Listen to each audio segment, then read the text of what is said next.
In today's video, I'm going to teach you insert video title here. By the end, you'll know exactly how to make a clean copy of an existing site so you can experiment, redesign, or test changes without putting your original at risk. Start by heading to the section of your dashboard where all your sites are listed. This is typically labeled Sites or My Sites, and it shows each project as a card or tile. Take a moment to identify the site you want to copy.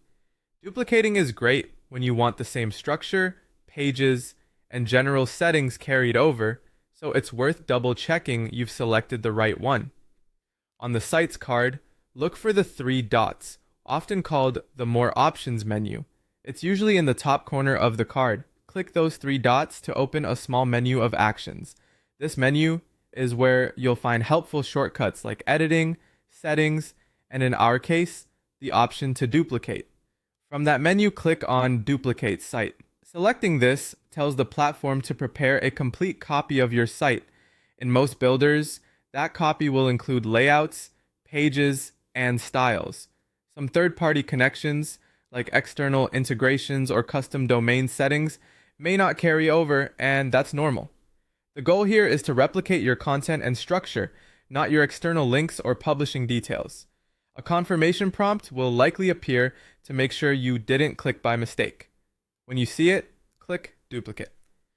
This confirms you're ready to proceed. It's a small but important step, and it helps prevent accidental copies. Now wait for it to load. You might see a spinner, a progress bar, or a brief working message.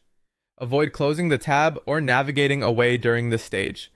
The time it takes can vary a bit depending on the size of your site. Larger sites with many pages and media files will naturally take longer. Once the system finishes the first pass, you'll often see a second loading phase. This can happen as the editor prepares the duplicate or as assets are finalized in the background. Again, sit tight and let it complete. Keeping your browser stable and your connection steady here helps prevent hiccups.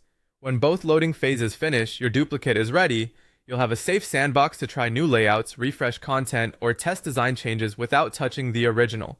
As a best practice, keep track of which version